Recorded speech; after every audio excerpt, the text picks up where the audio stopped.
saya nggak yakin kalau pemerintahnya gila juga, nggak yakin sih. Saya yakin masih agak waras lah. Maksudnya gimana tuh? Ya kan kalau gila itu kan sudah nggak mikir begitu. Pokoknya asal terapin.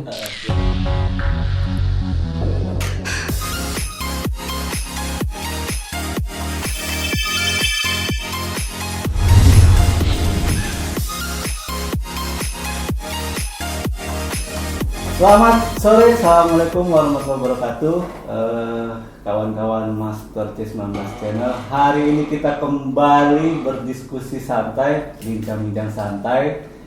Cuma tamu kali ini buat saya cukup spesial. Kita akan banyak ngobrol-ngobrol. Siapa tahu nanti kita dapat pengetahuan juga, dapat informasi juga. Beliau sapaan akrabnya Gus Shauki Ma'ruf Amin. Sehat Gus, kabar Gus? Alhamdulillah. Ya. Saya berusaha serius ini. Gus, ini kita diskusi santai, ngobrol santai aja. Siap. Cuma yang pertama saya pengen tahu tanggapan dari Gus Shauki ini. Kemarin itu kan hari ini Pak Jokowi sudah vaksin ya, sudah vaksin. Cuma kemarin sempat ada sedikit keramaian Gus soal ini yang tokoh agama gimana prioritasnya, tokoh-tokoh agama kemudian dunia pesantren seperti apa? Karena kemarin kan juga ada laporan katanya pesantren juga menjadi klaster baru. Ini saya juga nggak tahu Gus, apakah ini hanya wacana pesantren menjadi klaster baru, tapi saya lihat di pesantren iso-iso aja selama protokol kesehatannya saya lihat di pesantren lebih rapi. Kira-kira gimana Gus? Iya, pertama mungkin saya negesin dulu nih. Tadi ada ungkapan eksploitasi. Kalau agak ngerinya dalam bahasa lain dikerjain saya. enggak lah Gus, enggak. Iya. Ya kalau saya ngelihat soal vaksin ini ya, ini kan satu upaya ya pemerintah Indonesia untuk menyelesaikan merespon dan menyelesaikan masalah pandemi COVID ini. Artinya sudah beberapa simulasi juga. Ya kalau kita mengikuti, ini kan tadi balik lagi bagaimana hati kita nih nerima soal kebijakan, informasi ini, hati kita gimana? Kalau hati ini adem, ini enak, malah mungkin mencari apa sih sebetulnya sumber-sumber dari sumber-sumber informasi berita yang jelas, yang fakta yang bisa ini.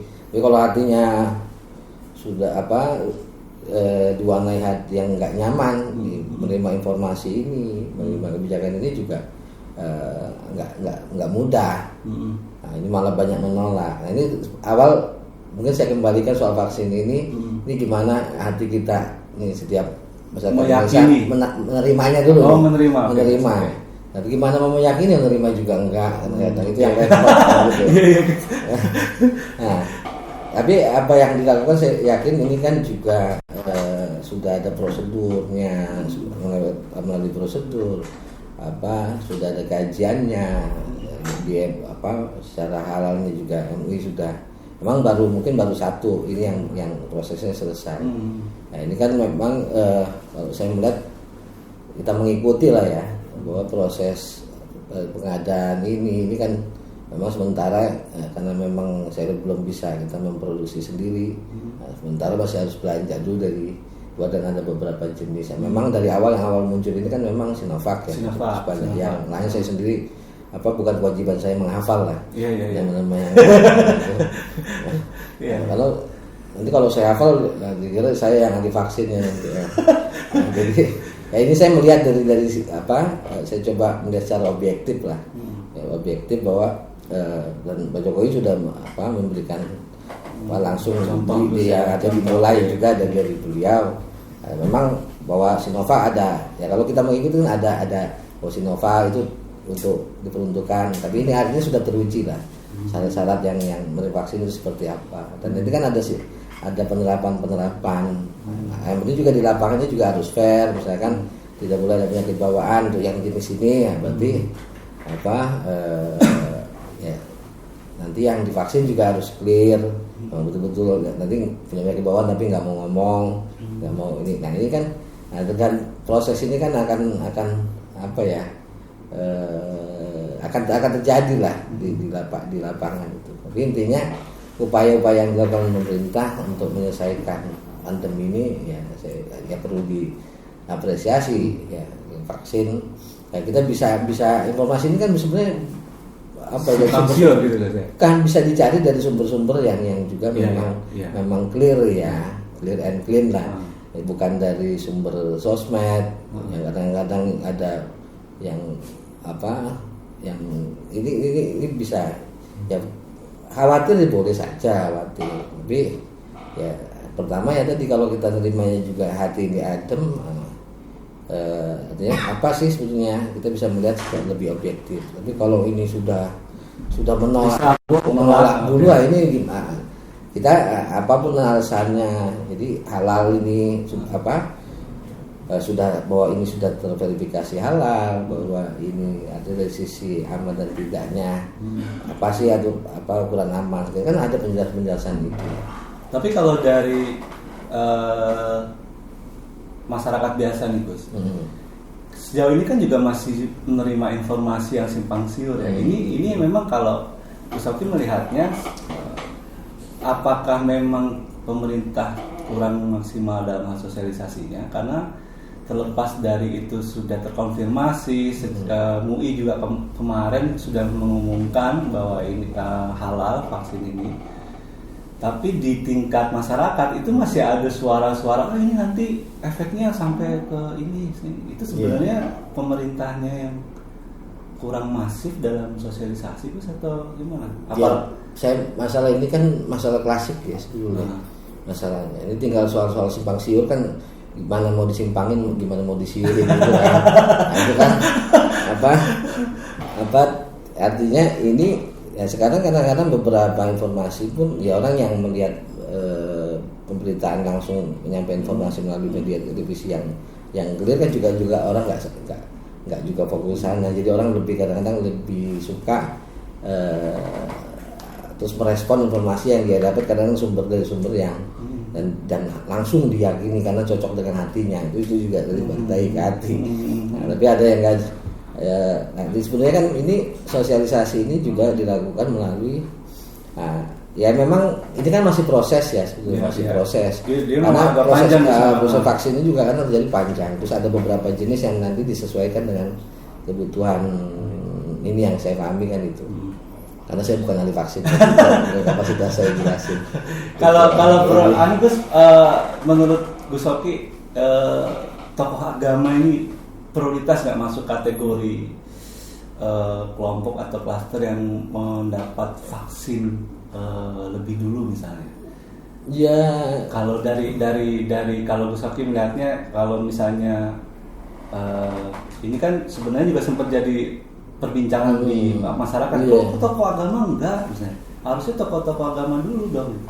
Setelah misalnya kalau eksekutif jajaran pemerintahan seperti Pak Jokowi, kemudian menteri-menterinya, kemudian ada TNI, Polri, mungkin ada yang menyuarakan juga memang harus kategori prioritas para ulama, khususnya yang pimpinan pondok pesantren, Gus. Iya, saya pikir kan semua prioritas, tapi kan ini bicara soal distribusi yang cukup rantai panjang. Mungkin yang paling mudah dari sisi pemerintah kan distribusi ini kan di sisi pelayanan publik dulu ya. Yang gitu ya. Rangkaiannya juga mungkin sebenarnya kan tenaga pengajian juga termasuk prioritas kalau nggak salah. Ya ini biar masyarakat tahu. Yang sebenarnya ya dicari beritanya yang ini juga ada sih, saya juga nyontek dari berita. Itu sebetulnya. Ya kan tiba-tiba saya tahu begitu, wah ini ngomong terawangan lagi. Saya mau ngomong terawangan tapi nggak boleh sebenarnya. Nanti orang tanya profesinya apa. Gus, ini juga menarik Gus, terlepas kalau saya rasa itu yang pandangan itu udah pemirsa kita juga akhirnya seperti ini. Nah ini kan soal pro kontra yang lain Gus, misalnya sekolah nih Gus. Sekolah hari ini pemerintah tetap memutuskan daring. Cuma saya punya teman-teman nih Gus yang anaknya juga di pesantren. Itu sebenarnya pola pesantren gimana sih Gus ngadepin COVID ini, pola pembelajarannya ini kok saya lihat teman-teman saya itu Gus suka nengok ini dia udah tatap muka atau bagaimana, atau memang di pesantren memang harus penekanan di protokolnya atau intinya protokol lah. Protokolnya ya. Saya juga sama, punya anaknya di pesantren juga. Sama. Jadi termasuk temennya juga. Berarti kan itu memang dia tatap muka Gus? Enggak, ya artinya gini, dia protokol itu kan tadi kan tipe pesantren ini macam-macam kan. Ada yang muridnya yang muridnya banyak pulang pergi, ada yang enggak banyak yang mukim. Di sekolah ini ada yang full semua, bahwa yang sekolah itu juga semua memang mukim di dalam. Biasanya yang menerapkan sudah bermukim itu yang memang sudah lingkungannya sudah tertutup ya memang. Dia lebih artinya lebih memang eksklusif untuk kawasan besar, satu kawasan itu, jadi nggak kemana-mana, santrinya ngeblok di situ. Tapi kan proses masuk ada pos gitu artinya ada pengecekan dulu ini gitu. Nanti juga ada rutin, biasanya juga dilakukan dari pemerintah daerah atau ini kan ada untuk pesantren itu sebagian tuh ada untuk pengecekan kayak swab PCR gitu ya, atau rapid atau ini gitu kan. Sementara yang masih ini rapid yang sering berlaku lah. Nanti kalau jadi wali santri nggak bisa keluar, nggak bisa nengok. Jadi ngirim barang bisa ya, barangnya saja di pos ada dititip gitu ya, betul. Artinya memang ya protokol tetap berjalan. Artinya itu bisa di sebenarnya lockdown mini Gus ya. Lockdown mini bisa di lingkup pesantren. Ya karena memang pesantren kan interaksinya hanya di dalam ya. Tapi tipe-tipe pesantren tadi kan beda-beda. Ada yang memang fasilitasnya sudah full, sudah di dalam semua. Ada yang harus sekolahnya di luar. Nah, itu kan beda-beda karakter. Jadi kita nggak bisa pukul rata pesantren begini gitu, karena kondisi pesantren kan beda-beda tadi, dari sisi fasilitas, dari sistem belajar. Nah, ini ada yang bisa diterapkan sudah bisa mungkin tatap muka karena dia tertutup. Jadi sekolahnya di dalam situ, ini di situ, gurunya di situ, makanya di situ. Ini sudah nggak ada interaksi dengan. Jadi kalau pulang pun dia nanti di ini dulu harus ada pengantar bahwa dia. Hasil tes itu Gus. Iya, biasanya kalau ada pulang sampai ada yang harus pulang, tapi diusahakan itu mau tidak mau sampai tidak bisa keluar. Gitu. Okay. Ya, itu artinya Gus ya, berarti pesantren itu juga bisa nggak kalau dikatakan dia mempertimbangkan juga jangan sampai interaksi sosial yang anti santri ini juga jangan terputus gitu kan resiko dari pembelajaran online ini kan Gus? Ya memang di pesantren ini, apalagi pesantren ya, karena inti pembelajaran pesantren itu kan pembentukan karakter ini paling, kenapa harus dia diisolasi, pembentukan kebiasaan.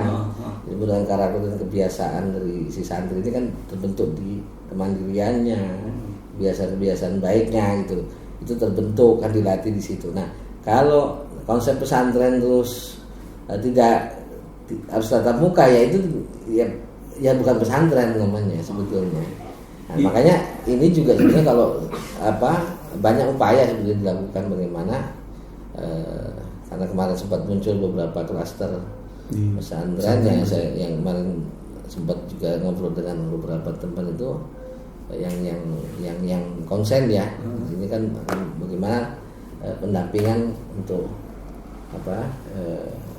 protokol di pesantren ini betul-betul terkawal. Jadi supaya pembelajaran pesantren tidak esensinya tidak hilang. Jadi dia artinya kan kemarin juga ada orang ini, kalau kita online terus nih Gus, ini dunia bermainnya gitu, dunia interaksinya, dunia kangen-kangen sama temennya itu bisa terbunuh, bisa hilang kan kalau terlalu. Kita kan juga belum tahu sampai kapan ini vaksin.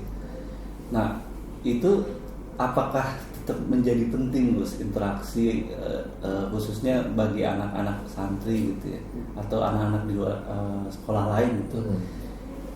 Kan wajar Gus kalau misalnya aduh saya sama teman-teman pengen ngobrol itu.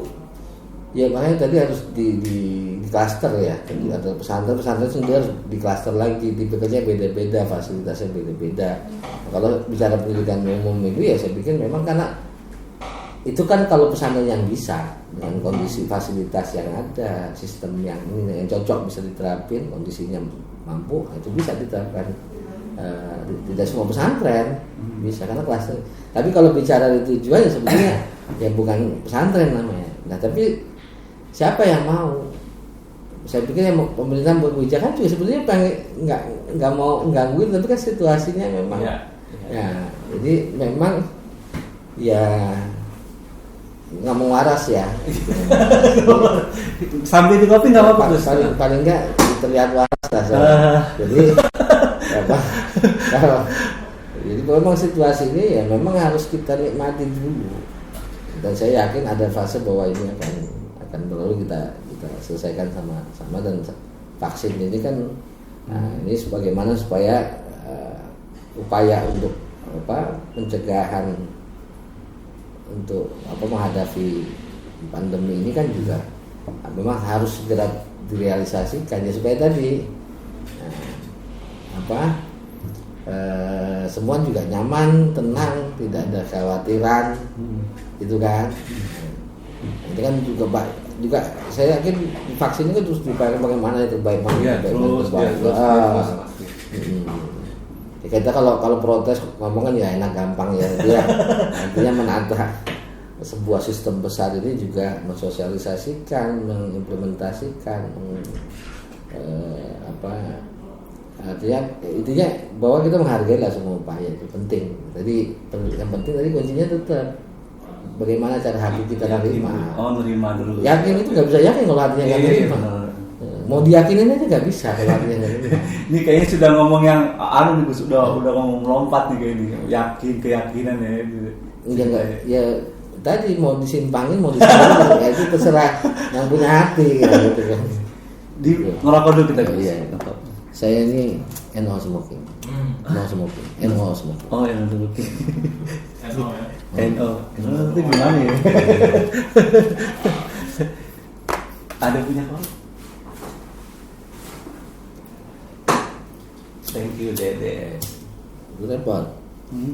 Ini pandemi ini kan mengganggu gitu. Kita nggak bisa sembarangan minum korek sama orang. itu sudah menyalahi protokol kesehatan. Gus sambil santai nih Gus ya, tapi nggak apa-apa ya kalau saya juga pengen ngobrol yang lain. Tadi yang pesantren tadi sebenarnya menjawab. Ya, kalau saya sih berusaha menjawab serius ya. Tapi kalau nggak dianggap serius ya terserah. Aja. Gus ini kan kalau melihat kondisi terbaru segala macam situasi negara, ini ada gambaran nggak sih Gus dari Gus Hoki ya? Kira-kira eskalasi di 2021 ini udah seperti apa ya? Situasinya negara ngeri nih ngomong. Entah itu politiknya sekarang, apalagi kan kalau kita bicara yang agak rasionalitas ya, ini kan juga nanti ada efek Gus. Efek dari kebijakan COVID segala macam. Kemudian pengangguran bertambah, kemudian juga roda ekonomi yang tadi yang mungkin pertumbuhan kita udah kita prediksi tinggi, tiba-tiba COVID jadi turun, jadi anjlok. Ini kan pasti ngedampak kemana-mana nih. Saya juga kena dampak. Kita sama-sama kena dampak gitu. Ada sedikit gambaran nggak Gus? Kira-kira dengan situasi yang terjadi hari ini itu berefek? Ya, kan makanya kan sebenarnya tadi upaya sudah mulai ada. Vaksin ini kan masuk salah satu titik terang. Kalau memanas, ya saya yakin akan semakin panas kalau semakin panas dipanas-panasi. Kalau dipanas-panasi Kan semakin panas, apalagi saling memanasi. jadi dipanas-panasi gitu. Saling memanasi. Saling memanasi. Itu yang bikin panas. Ya, kalau nggak dipanas-panasi ya nggak panas-panas. Nah, tinggal ya panas itu karena dipanas-panasi. Ya, tinggal kita mau manasi apa enggak.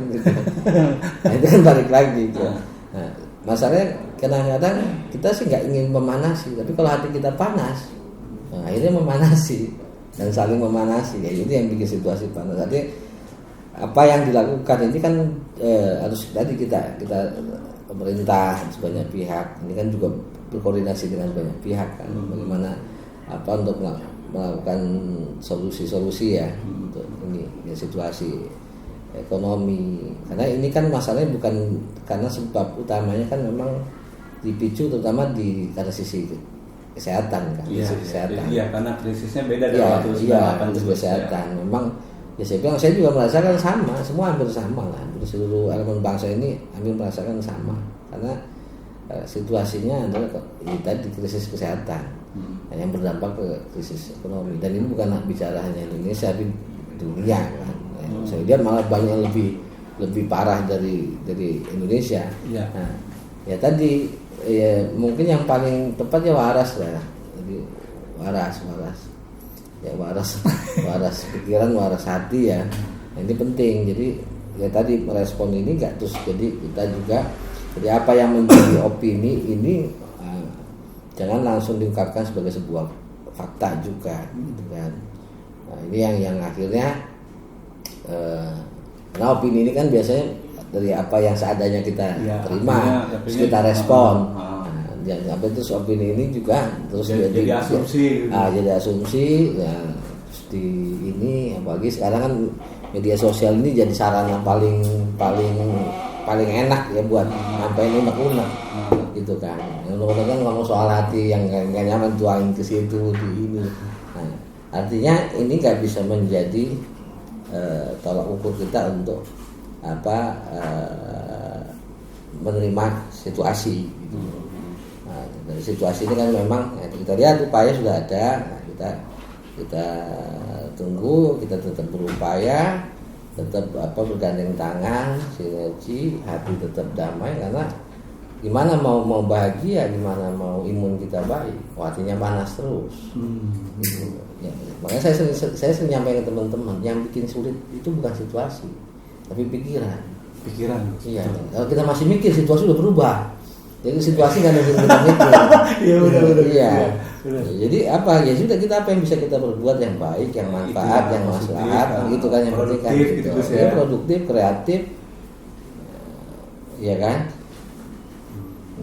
Kalau dan satu yang penting, jangan terus ya kecurigaan itu juga jangan membabi buta. Makanya tadi hatinya harus tetap supaya tadi kita intensitas kecurigaan kita jadi ya kita was-was boleh, khawatir boleh, tapi ya tetap logis, tetap tadi ya kita lihat apa yang menjadi yang menyimpulkan yang terlalu ekstrim gitu. Padahal ini juga belum masih sebuah proses yang dan di proses ini kan ada itu dari kewajarannya dan mengambil sumber yang clear lah gitu. Jadi intinya masyarakat nih sebenarnya ya harus positif berpikirnya dulu sih. Dan hatinya dulu harus positif. Kalau hatinya nggak positif nggak bisa berpikir positif. Tapi pemerintah sebenarnya udah nggak sih Gus untuk sudah menghitung bahwa efek ini nanti dia sudah ada gambaran itu belum? Iya, kan ada banyak pakar. Terus saya kan bukan pakar. Iya kan banyak pakar dari kesehatan ada pakar, kalau banyak pakar dan semua kan dihitung, karena ini kan juga jadi kalau pemerintah sendiri nggak hati-hati, nah, itu kan juga jadi bumerang juga. Pemerintah just menghitung ini dengan baik lah, mempertimbangkan ini dengan baik. Oh, asal-asal ini kan nggak Ya, saya nggak yakin kalau pemerintahnya gila juga, nggak yakin sih. Saya yakin masih agak waras lah. Maksudnya gimana tuh? Ya kan kalau gila itu kan sudah nggak mikir begitu. Pokoknya asal terapin. Ya kan ya nggak begitu lah. Saya yakin kan bagaimana ini ada upaya-upaya langkah-langkahnya kan bisa kita telusuri ya. Itu bagusnya penekanannya di mana Gus kalau untuk Apanya? pemerintah hari ini Ya, kondusivitas atau ya kondusivitas kan sebenarnya sudah disampaikan, dilakukan. Artinya penyampaian nanti yang memang ada beberapa hal yang belum pas, ya monggo yang mengerti. Jadi jangan opini berkembang liar kan gitu. Ini kan nggak selesai. Ini harus ada komunikasi yang baik untuk para pakarnya juga harus berkomunikasi. Apalagi ini tumpang tindih misalnya urusan politiknya misalkan. Saya nggak ngerti politik juga. Iya. Yang paling menonjol menurut Gus Oki kira-kira apa nanti kalau lihat efek yang paling menonjol nanti permasalahan kita apa? Yang jelas kan kalau kita lihat kan proses vaksin juga proses, artinya pandemi ini kan masih berjalan. Berarti masih ya artinya ekonomi ini kan menjadi menjadi isu seksi ya. Tapi kalau orang melihat ini secara bahwa ini kan masalah krisis ekonomi yang sebabkan masalah kesehatan dan ini global kasus global ya, masalah global. Ya tadi respon kita menerima ini seperti apa? Gitu. Jadi tetap kasarnya kalau dihitung dari kondisi hari ini tetap nanti tahun ini ya masih soal ekonomi berarti gitu ya. Jelas ekonomi dari tahun-tahun yang kapan juga masih ekonomi, karena nggak punya duit juga masih ngomong ekonomi. Itu efeknya kemana-mana sih sebenarnya. Tapi kan sebenarnya orang sadar senang itu ukurannya bukan punya duit. Iya. Senang itu artinya bahagia. Iya, nggak punya duit kalau hatinya bahagia. Emang masalah segitu Gus ya? Iya, kalau hatinya nggak bahagia, punya duit juga ya nggak seneng juga. Ini perlu dikutip nih, teman-teman, perlu dikutip ini. Dan hati bahagia. Itu kan menjadi satu kunci imun juga buat kita, gitu. Nah, yang proses bahwa penyebab penyakit paling utama kan tadi imun. Ya pikiran yang enggak dipikirin. Terus kalau efeknya kemiskinan nih Gus, udah efektif belum sih yang saya bansos kita udah efektif belum sih? Ya itu kan tadi upaya-upaya baru dilakukan. Ya praktek itu kan ini sistem besar, banyak orang yang dia juga nggak gampang. Nanti mungkin ada ketidakpasan di bawah di ini. Tapi ya, tadi kita harus proporsional ya melihat. Jadi kok kalau hatinya begitu kan hantam semua, benar semua gitu kan. Udah emosional. Iya, kalau hatinya ini kan proporsional melihatnya, mana yang nggak pas itu sebenarnya di sisi mananya. Gitu. Cara melihatnya kan begitu, enggak. Pokoknya gara-gara ini jadi salah, jadi nggak ada yang benar.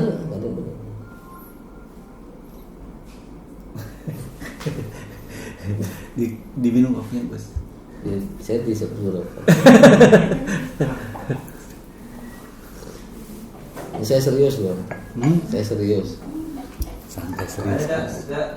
Ada nanya nih dari penonton ada. Oh gitu. Lanjut. Musik. Maksud kalau di setel ya nyala. Oh iya Gus, masih nyalurin hobi itu Gus. Saya nggak punya hobi. Terus Iya maksudnya ya itu musik pelampiasan atau apa sih Gus? Nggak tahu, saya juga nggak tahu. Ya pokoknya ya begitu saja, ngalir aja. Itu biasanya saya nggak mau bilang hobi musik, nanti orang banyak tanya saya begini, dikira saya ngerti. saya Itu nggak begitu salah ngerti. satu tips bahagia di tengah pandemi gua. Mana? Iya. Jalan. Ya nggak perlu orang bahagia pakai musik, bahagia mah nanti bahagia aja. Repot kan kalau nggak ada musik orang nggak bisa bahagia, repot. Kalau tips bahagia di tengah pandemi gimana caranya? Iya pokoknya sebenarnya kan intinya begini, orang kan intinya syukur. Syukur itu artinya ya dia ikhlas apa yang ada di Orang bisa syukur itu karena dia ikhlas. Ya dia menyadari dengan baik bahwa ya apa yang ada ini ya sudah satu kenikmatan yang luar biasa. Karena ya, kalau saya memahami ya, ini ngomong nih misalnya ala orang pondok ya. Orang pondok Mas. Oke. Penting. Nah, itu kalau bilang apa la isyakatum la azidannakum. Katanya kalau bersyukur ditambah nikmat, ditambah kekayaannya. Enggak, kalau saya enggak begitu. Kalau orang bisa bersyukur, bisa ikhlas sampai dia bisa bersyukur, dia akan nikmat, ketenangan, keadaban itu akan ditambah. Tidak melihat kondisinya. Karena kondisi itu kan selalu bergerak berubah sebetulnya. Kita yang selalu yang kita rasakan hanya yang tidak enak, yang melekat itu ya, ya kan. Yang enak ya sebablas saja kita lewat, maunya senang terus ya. Orang ya namanya hidup itu kan bergerak. Jadi kalau kita nikmati senang itu kan, jadi bahagia itu kan di hati. Jadi kalau dia ya dinikmati aja, hidup gak dinikmati gimana? Rugi. Jadi jangan sampai udah susah gak dinikmati. Jangan sampai kita malah hidup di luar zaman Gus ya. Iya, gitu udah susah nggak dinikmati. Itu saya diri sendiri. Udah susah tambahin susah. Masih ada gitu ya yang udah susah nggak dinikmatin gitu kan? Iya. Ini kalau udah susah ditambahin susah pikirannya. Oh, temen-temen dia tambah susah. Iya benar Gus. Kayak orang kesel sama orang nih. Orang benci sama orang. Ya benci, ngomongin dia ngomongin cuek aja jalan. Yang dia yang penyakitan yang ngomong kan rugi. Ya kalau kesel sama orang nyampanya sekedar aja dah lewat gitu. Ya udah jangan ngerugiin diri sendiri. Yang bikin rugi kan bukan orang, kita sendiri. Tapi bener nggak sih itu sebenarnya kalau soal virus ini kan juga di luar COVID ini sebelumnya juga udah ada yang sangat kategori pandemi ya. Ini gara-gara sosmed atau apa sih itu sebenarnya? Akhirnya kepikiran ya artinya sosmed juga berpengaruh lah sampai orang mungkin dulu nggak ada sosmed jadi ya banyak yang nggak tahu. Nah, sekarang banyak orang tahu, banyak orang takut. Tapi kalau saya meyakini ya corona ini memang ada. Tapi ya tadi semua penyakit itu ya memang ya karena ini belum bisa diidentifikasi. Kalau pemerintah kan punya kewajiban untuk bagaimana masyarakatnya selamat, nggak boleh disalahkan. Kalau pemerintah diam salah. Oh iya. Iya kan. Kalau kita nggak percaya, ya silakan. Karena kewajiban kita bukan percaya, kewajiban kita bagaimana menjaga saudara-saudara kita itu. Urusan percaya, ya penting karena daripada ini madorotnya juga tinggi ya kita ikut saja. Ya berusaha waras lah. Berusaha waras. Jadi harus berusaha waras hari ini untuk itu tips penting untuk ngadepin pandemi COVID ya. Saya sendiri masih berusaha belum waras. Ini pertanyaan terakhir Gus. Kira-kira masalah nasionalisme kita gimana sih Gus ke depan? Iya, saya yakin nasionalisme ini kan kita sebetulnya mau orang yang bagaimanapun masih merasa masih ada walaupun sedikit, misalkan ini masih tetap ada merasa Indonesia itu sudah artinya sudah ada nasionalismenya, merasa Indonesia saja. Artinya kan nasionalismenya ada.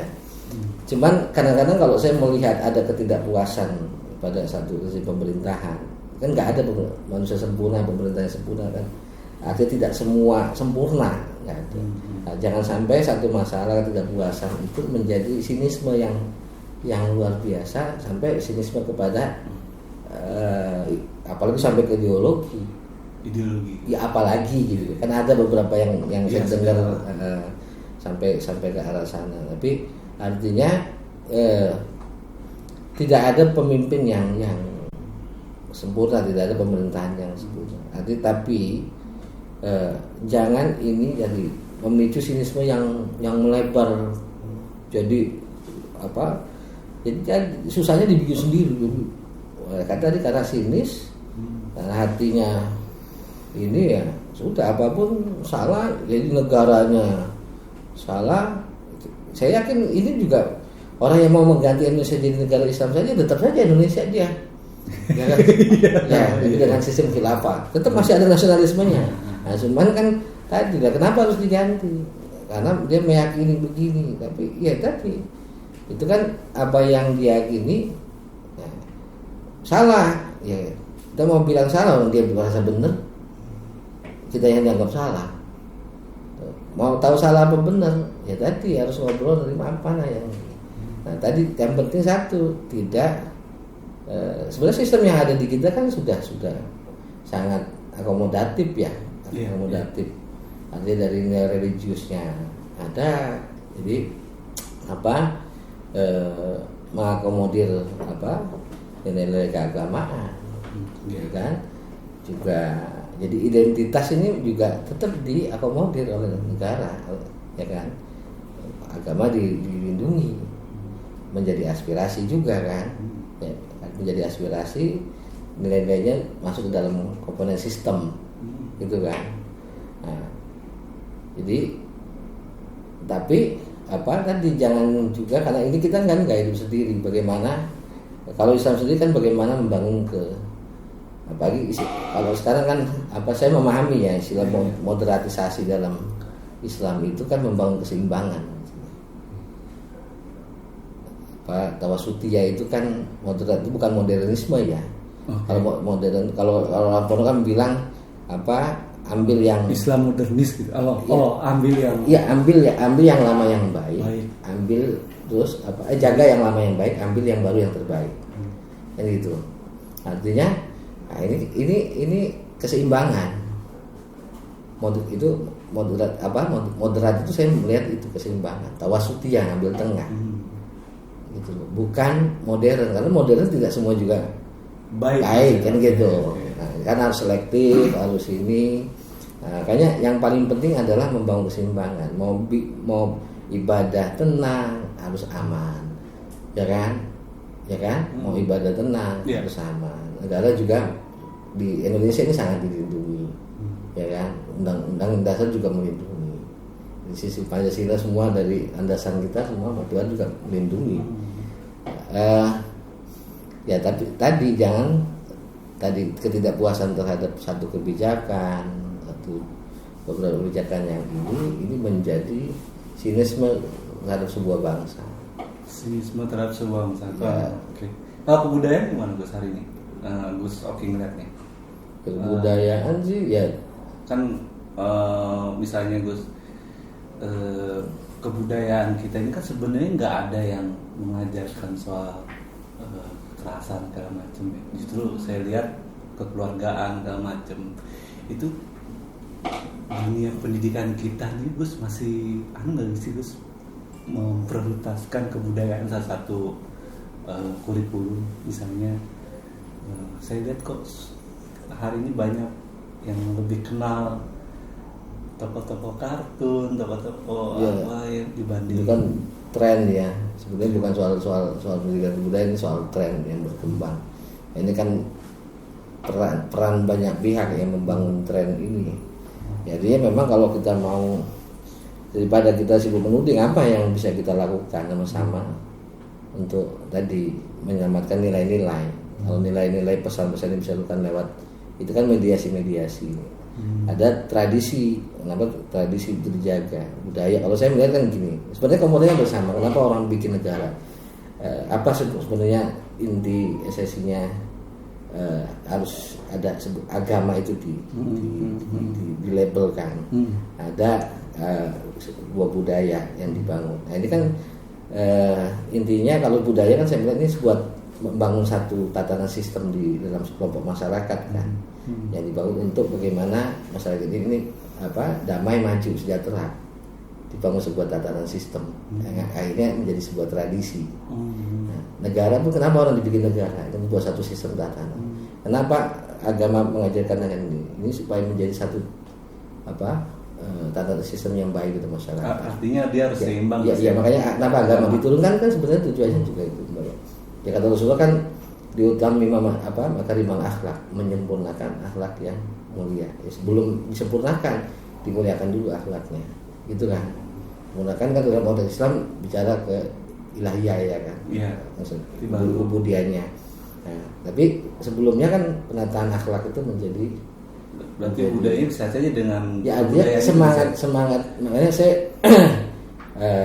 pertama itu tadi bahwa ini semua harus kita hargai untuk membangun sebuah tatanan yang esensinya adalah membangun tatanan yang damai supaya bisa membangun, supaya bisa maju, supaya bisa sejahtera, gitu kan?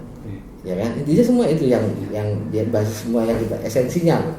Kenapa sebuah tradisi terbentuk, kenapa sistem masyarakat terbentuk, kenapa sebuah adat terbentuk. Dia kan menyelamatkan pokoknya untuk maju, bertahan itu, untuk baik, menjadi sebuah tatanan masyarakat yang baik, menjadi sebuah tradisi. Artinya budaya kita nggak melihat sebagai hanya sekedar tarian, tapi esensi tradisi budaya kan sebenarnya itu kan. Berarti dia tetap menjadi poin penting Gus ya. Kebudayaan itu. Iya, artinya kebudayaan nilainya. Ya kalau itu kan supaya orang lebih, kalau bicara ada kenapa kita harus ada tradisi tarian, kita nggak melupakan. Jadi dia ada pesan-pesan nilai yang para leluhur itu dulu menyampaikan. Jadi supaya kita nggak lupa. Iya betul. Nah, jadi pakem itu selalu dilihat. Jadi itulah bagaimana menjaga keseimbangan. Gitu kan. Bisa nggak Gus kalau kita ambil tarik poin satu lagi nih, berarti agama juga sebenarnya menyempurnakan kebudayaan, bisa? Ya, agama itu kan juga membangun sebuah tradisi. Iya, membangun sebuah tradisi yang tadi kunci esensinya kan sama tuh. Membangun sebuah tatanan yang baik. Nah, tapi kalau kita sebagai orang Muslim, karena Rasulullah menyampaikan beliau diutus diutamima, menyempurnakan akhlak yang. Jadi sebelum disempurnakan, bagaimana akhlak ini menjadi baik. Jadi membangun tatanan yang baik. Dan disempurnakan konsepnya kepada kita kembalikan. Ya kalau konsep Islam kan minallah, ya, ilallah lillah, gitu kan, ridhoillah. Jadi dari Allah, bahwa kita yang dari Allah, penyempurnaannya ke situ, kembali kepada Allah. Nah, semua itu apa yang kita lakukan karena Allah, gitu. Penyempurnaannya di situ. Tapi sebelum bisa sampai ke situ ya, bagaimana akhlaknya menjadi baik, menjadi mulia. Nah, makanya di dalam masjid ini ada rangkaian tatanan itu bentuk karakter. Nah, pesantren kenapa harus mestinya pemerintah juga harus belajar sama pesantren harus ya. Nah? Harusnya pemerintah belajar juga sama pesantren. Orang pemerintah juga orang pesantren. Jadi sebetulnya, tapi kan ini sebuah sistem yang sangat besar gitu. Negara ini Indonesia ini geografisnya juga. Iya, kultur berbeda. Artinya bisa membangun. Nah, makanya konsep modernisasi juga jangan disalahpahami. Jadi moderat itu modern, tidak. Modern itu juga sesat bisa ya. Modernisasi gitu ya. Modernisasi. Moderat beda. Ada yang harus dimodernisasi. Itu mengambil hal-hal yang baik, yang modern, yang baru. Itu dimodernisasi, tapi tidak semua harus juga dimodernisasi. Gitu. Kalau ada yang ini nilai tukarnya ini lebih buruk ya jangan ini yang mendingan yang lama yang terjadi ya. Ini bangun moderat ini yang penting. Tapi orang kan memahami moderat kalau saya melihat secara umum modernisasi Gus. Iya. Moderat itu makanya kalau di kalangan santri kan tawasut itu ya moderat. Artinya tawasut itu tengah, keseimbangan. Nah, modernisasi beda. Beda. Sebenarnya Gus Soki ini udah cocok jadi politisi. Saya nggak ngerti politik. Ya, 2024 mau maju? Saya dari kemarin juga maju terus. Masa mundur Gus ya? Ada satu saya sering ingetin teman-teman, yang paling penting kita itu jangan berpikir maju dengan cara melangkah mundur. Jangan berpikir maju dengan cara melangkah mundur. Nah, ya kapan majunya? Ini kuat menarik nih, dari kisah ini. Sebelum di diskusi kita akhirnya Gus ada closing statement nggak dari Gus Soki ya paling tidak buat teman-teman nanti yang melihat link YouTube ini misalnya ada pesan-pesan yang ingin ya kasarnya closing statement penyemangat lah atau apa Gus, atau pandangan yang membuat kita terus berpikir positif atau Ya kalau saya cuma pesan gitu Pak. Itu juga saya tuangin sebenarnya di lagu saya. nah kan Gus, itu kapan nanti Ya. Gus? Nanti mau Saya kapan aja itu lagu keluar semaunya saya. nah, maksudnya kapan-kapan siapa tahu mau di itu Gus di Jadi benar itu harus baik, benar itu harus baik. baik itu harus benar. Jadi benar itu ya hal yang kita yakini benar juga harus disampaikan secara baik. Apa yang kita yakini baik juga harus disampaikan dengan cara yang benar. Ada harus sistem harus dihargai, kesantunan di ini ya, supaya tatanan ini menjadi lebih baik dan kita jangan sampai kehilangan jati diri kita sebagai bangsa yang mampu menata tatanan yang baik dengan cara santun. Begitu. Itu inspirasi sebenarnya Gus. Kesambet aja. Itu kesambetnya malam atau siang Gus atau sore?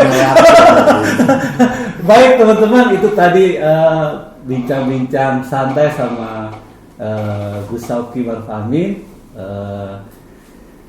Kita banyak banget mendapat masukan dari beliau.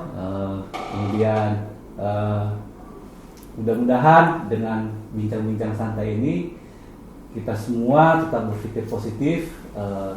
Tadi apa satu lagi Gus? Menerima Gus ya. Menerima dulu ya tadi ya. Apa? Yakin dulu menerima Apa? yang soal Ya pokoknya Ikhlas. menerima dengan senang dulu. menerima dengan senang. Oke, sampai berjumpa lagi dengan diskusi atau bincang-bincang santai lainnya. Terima kasih. Assalamualaikum warahmatullahi wabarakatuh. Selamat sore, selamat malam, selamat siang, kapanpun teman-teman yang membuka link YouTube ini. Terima kasih. Assalamualaikum warahmatullahi wabarakatuh. Waalaikumsalam. Terima kasih Gus. Ya, saya-